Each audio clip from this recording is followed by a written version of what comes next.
ditambahinnya di mana? Pada saat proses berlangsung ditambahin atau gimana? Ya, pada saat proses jadi penyelidikan muncul namanya surat tugas untuk memberikan tugas kepada seseorang melakukan penyidikan. Disitulah muncul kalimat-kalimat perbuatan-perbuatan yang ditambahkan oleh pemberi tugas.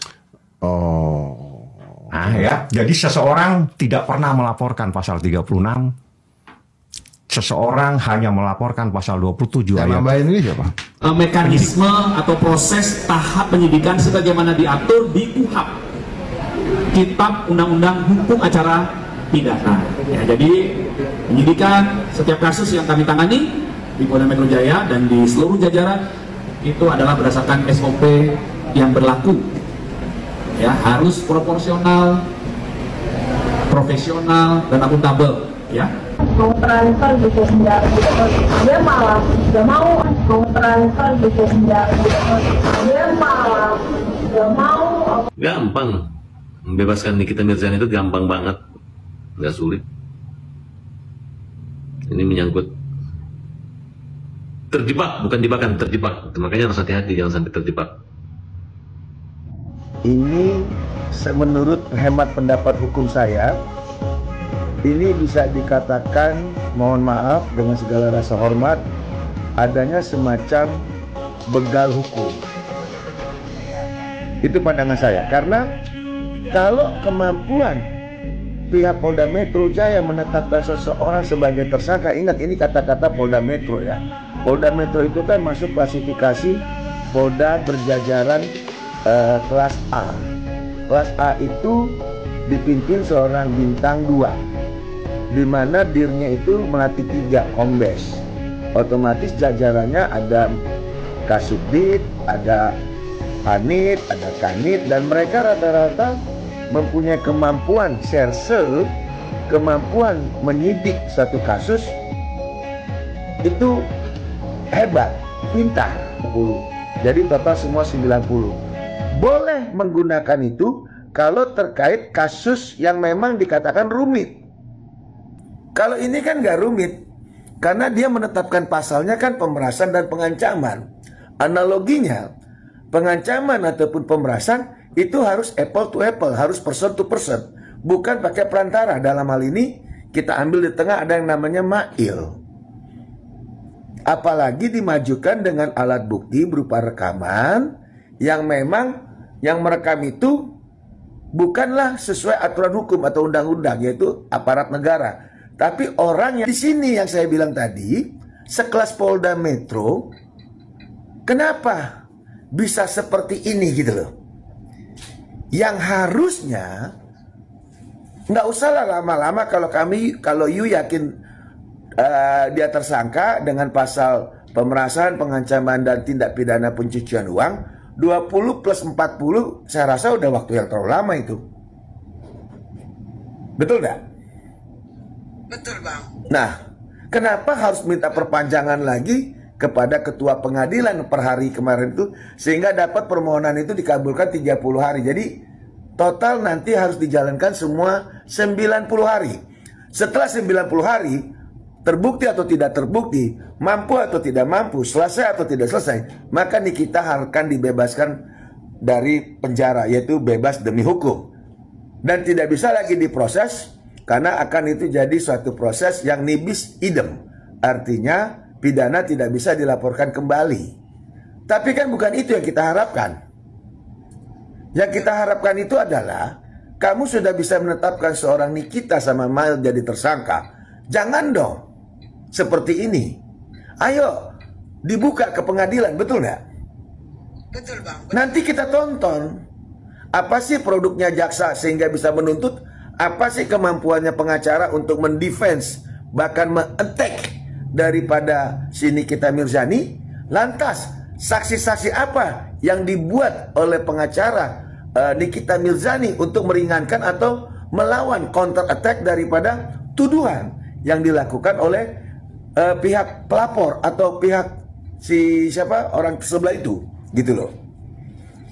Sementara juga pasal 3, 4, dan 5 tentang TPPU atau tindak pidana Nikita Mirzani diduga melakukan pengancaman, pemerasan hingga TPPU.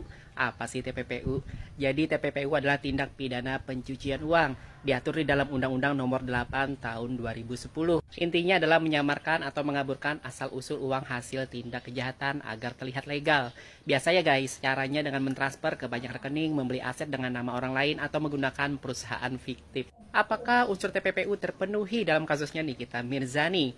Nah, menurut informasi yang beredar, bukti TPPU yang disebutkan kepolisian diantaranya adalah PPJB rumah, transaksi transfer ke rekening lain, dan beberapa transaksi perbelanjaan.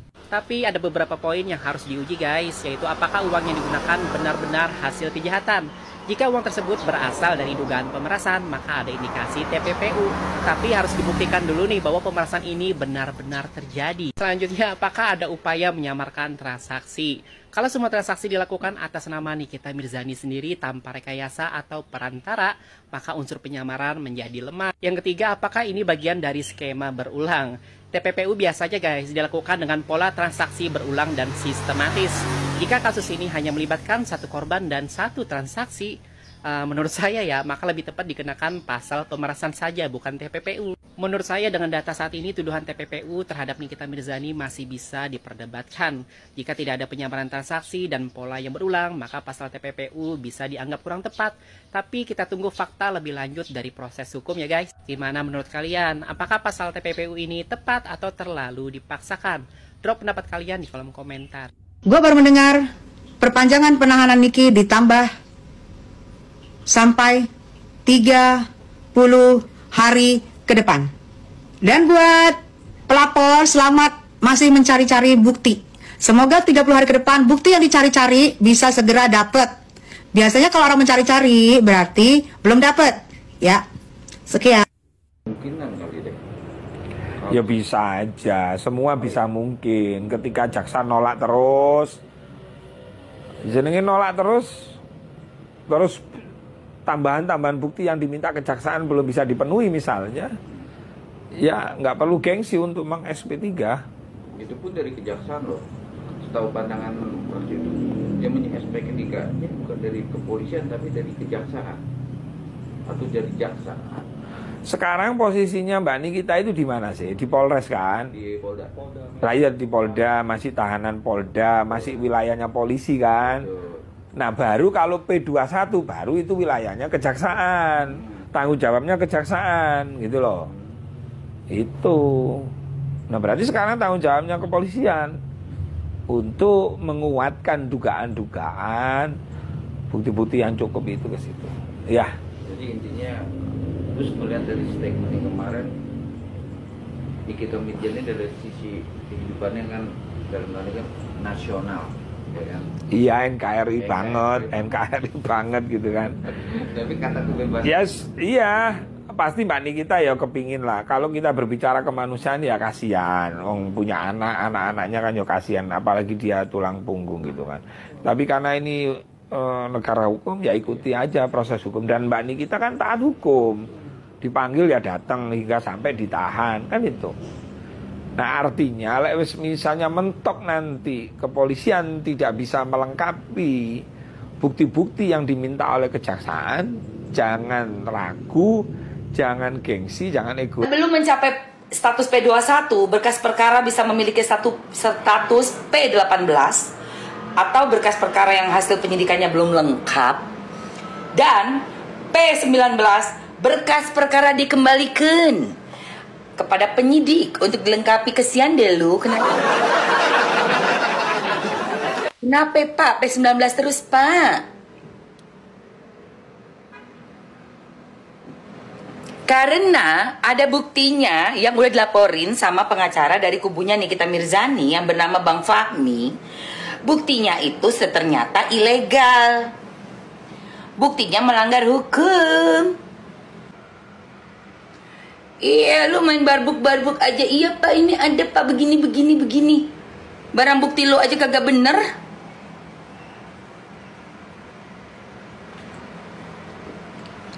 Barang bukti lu aja juga bukan barang bukti yang legal. Gimana sih? Ilegal itu barang bukti barbuknya. Pagi semuanya, kan ajaib ya. Kayak begitu kok diterima. Kalau gua mah gak gue terima.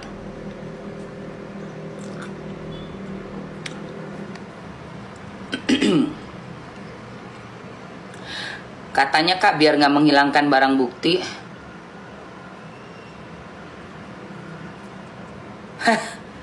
Lah gue bingung makanya. Mungkin gini kali ya. Tuh barbuk kan nggak legal. Barbuk yang bermasalah.